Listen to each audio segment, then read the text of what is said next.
Hey, what's up, guys? It's ZHU, and I'm here at the 2016...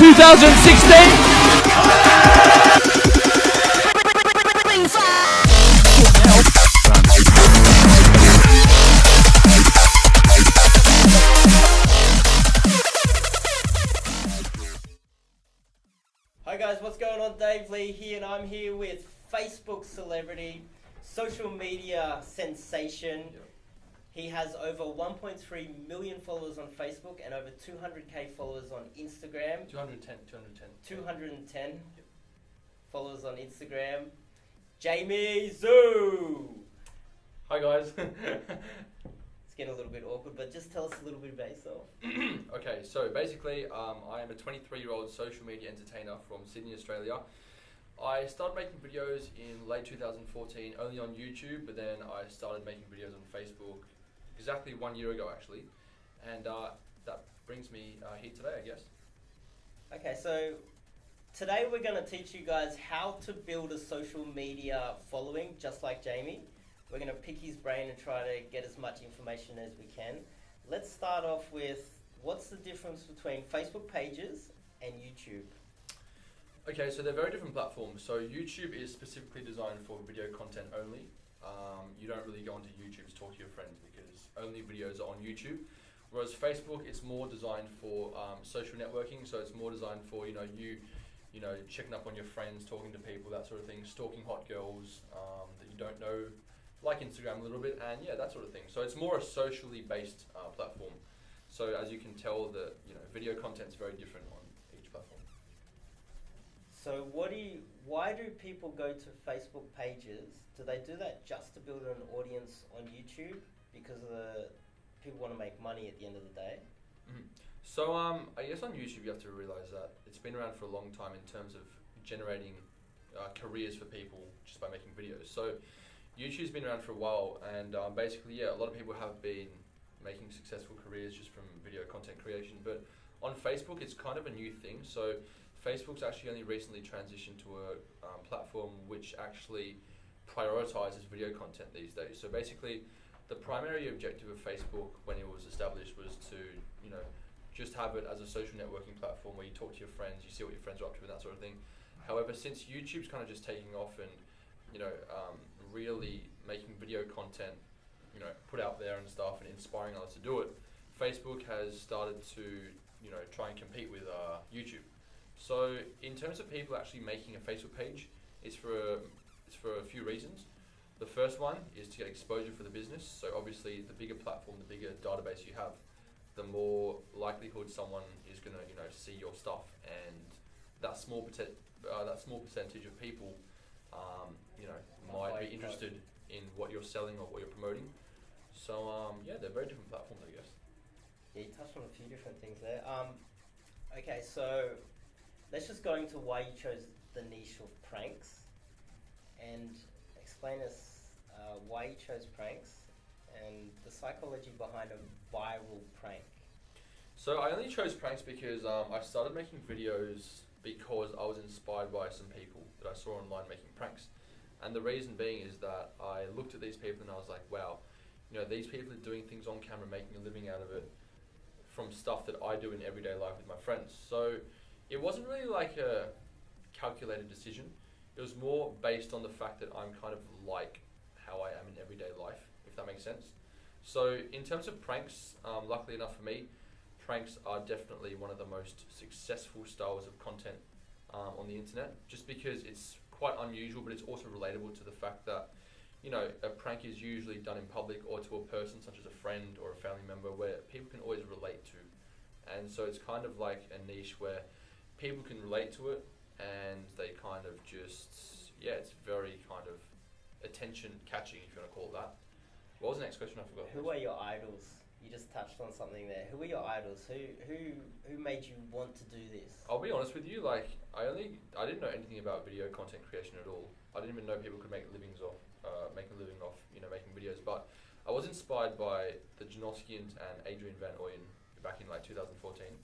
So those are the people that really pushed, I guess, me to start this whole thing up. Nowadays I've got like lots of different people, I guess. I've got friends in Australia that inspire me.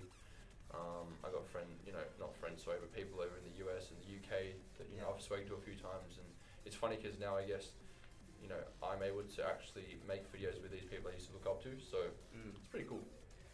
Are you influenced by what they're doing, and does that help you to make your ideas for upcoming videos, upcoming pranks? Yeah, of course. I mean, like, I guess if you see an idea or like you see a style of video or something related to an eye-catching video, you kind of, like, in my head at least, I kind of think to myself, oh, that's a great concept, or that's a great style of video, even if it's like the production value of it. And I try to kind of replicate it, but in my own way. Not all the time. I'd say the majority of the time I mean, look, you need inspiration from somewhere, don't you? Yeah, of So course. it's like I've seen pranks done, I've seen public pranks, so I've molded those styles of videos into my own sort of unique envision of what they are, into my own style. So I've definitely It's not a been bad thing inspired. to replicate other people's ideas. No, not at all. Everyone does the same thing, really. But I kind of look for things that haven't been done, and I kind of try to capitalize on those things. But yeah, a variety of things, I guess. What makes a viral video shareable? Everybody wants to know this. Everybody wants to know this. So, I guess, like, if you're going to make a video and post it on a social media platform, such as Facebook, for example, in order to make a video go viral, it's not like you just have to please one person. You have to please a whole, a variety of different people. And in order for a video to actually go viral, you've got to actually, the number one thing that I always tell people is that you've got to evoke an emotional reaction from the viewer. Because if someone watches a video and they're literally just like blank face for the whole time it's on, then there's going to be no reason for them to share it at all with their friends. Because when you share something, the reason you share it is because you want your friends and people on your Facebook or whatever to share the same experience as you've just had with yourself, sort of thing. So basically, in order for a video to go viral and entice people to share it, you've got to spark an emotional reaction in them. So it could be, oh my god, I can't believe you just did that, or like something quite deep, sadness. It could be just depends on like the niche that you're targeting. And I guess the emotional response is the number one thing that you have to.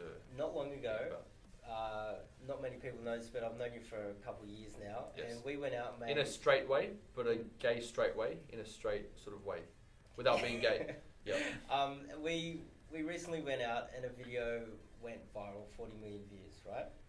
Now, when you're looking at the complete product, you were looking at that and you were looking at it in a different way than I was looking at it, and you knew what made a complete prank. And you put it together, you were like, oh, we need something else here, we need to work harder, we need to spend more time and get another scene here, it's not complete yet. Can you somehow explain that to the rest of us all out there, because we all want to go viral? What makes a complete prank? What are you looking for? It's very difficult. So I guess the good thing about what I'm doing is that I've had so much trial and error. I've been doing videos for a while. I was doing videos on YouTube for about a year and a half. Nothing happened. Then I kind of switched over to Facebook, which is a complete different style of video creation. But in terms of like knowing when a video will go viral, I guess, to be completely honest, you don't know when it's going to go viral. You have no idea. All I try to do is I try to look for certain components which I believe will help the video go viral. What are these components? If it sparks an emotional response in me and I find myself hilariously funny, or the reaction, then I think that'll go well. It just depends, really. You just got to feel it, and you've got to just trial and error. I've had videos which I've thought are hilarious, but they've gone really bad. So it's like you kind of get a general gist of like what's going to go well and what's not, in terms of just how I feel about how funny the reaction is, or how relatable it is, or something. Just the end product, really. You've just got to. It's instinctive, really. Facebook for business. Building a business with a Facebook page. Any advice on there? Pay for posts? Paying for ads? posts on Facebook does not work at all.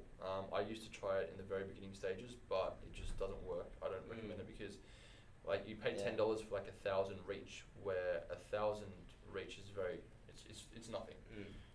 So in terms of like a business on Facebook, you need to think of Facebook as a platform where you build your own database. So it's like, if a company wants to advertise on TV, the reason is because they want exposure, and exposure generates sales.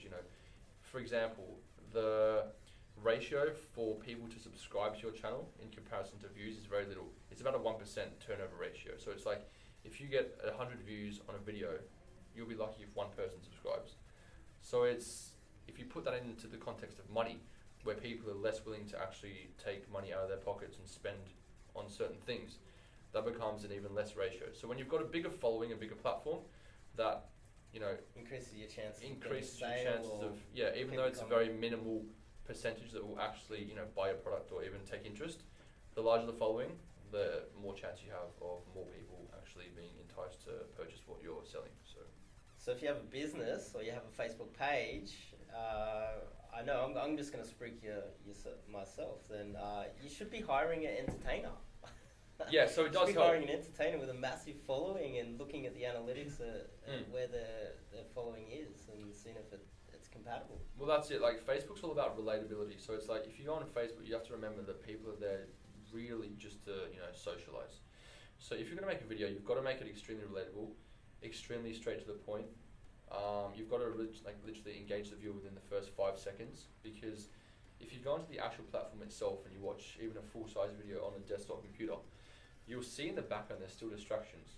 So it's kind of like, in order for even a business to get out there, they've got to make it somehow relatable and somehow integrated within an entertainment sort of niche, if that makes sense. So it's like, for example, companies approach me, you know, on a regular basis saying, we want you to advertise our product, but do it in your style so that we can get some sort of minimal product placement for maximum exposure, if that makes sense. So it's like, I do prank videos, I do skit videos. They say, go and do a skit, or I sometimes actually have to tell them, because I kind of know what works and what doesn't. Go do a prank, go do a skit, but incorporate our product somehow into the video so people just kind of see it.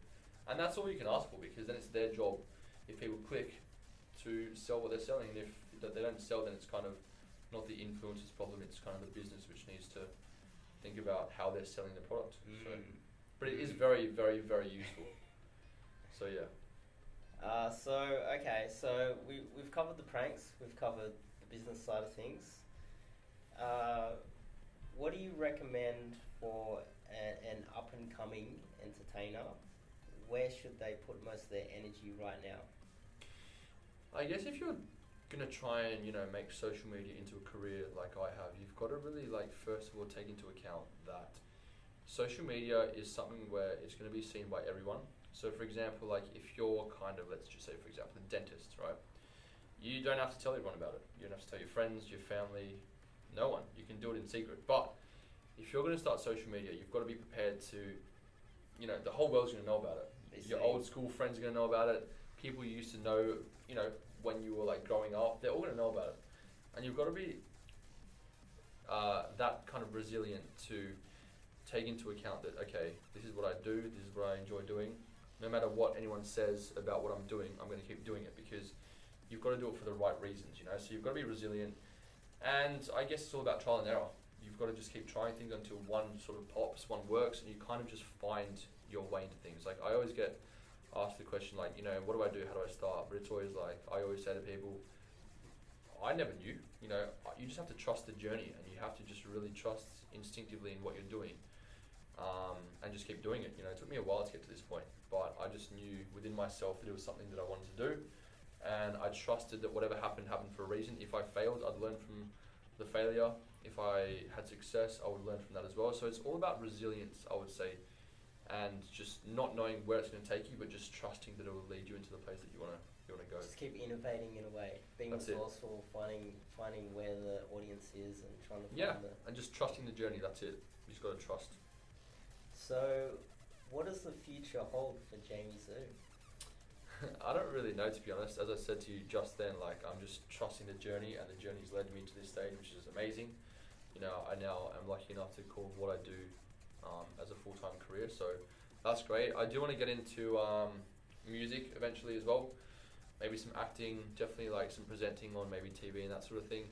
Just, you know, growing my pages still, collaborating, going overseas and traveling and meeting other influencers that I can work with, and just kind of seeing where it takes me, really. But I just want to, like, you know, if this is like one of the last things we speak about, I just want to make it clear to everyone that, you know, what I do has like a hidden message behind it. I kind of, you know, I'm on the internet doing these funny videos and that, but the hidden message, if you're kind of smart enough to see beneath the comedy, is that through comedy I'm trying to portray the fact that, you know, I'm someone that's like in the public eye now, and I want people to see from my success that if I can kind of do and achieve what I've achieved at this current point in time, then anyone can. So my actual message to people through my comedy is actually to inspire people to get outside their comfort zone, do something that they're afraid to do but they want to do, regardless of people's opinions, regardless of what society says for you to do, regardless of, oh, go to, you know, school, uni, get a job, that sort of thing. Be different. I want to inspire people to actually go out and achieve their dreams, and, you know, I hope that I can be a role model for those sorts of people. So yeah, that's a good message. Well, we might as well end it there. That's probably enough information for now. What do you think? yeah, sure. Yeah, well, follow Jamie Zoo on Facebook, Jamie Zoo TV. Only if you want. Give them all your I'll just type in my name, Jamie Zoo, on Facebook, and you'll see it pop up somewhere. ZHU, it's spelled, so. Okay, great. So, thanks, dude. Thanks All for good. the interview. Thanks, Thank man. you. All good, all good. And I'll see you guys next week.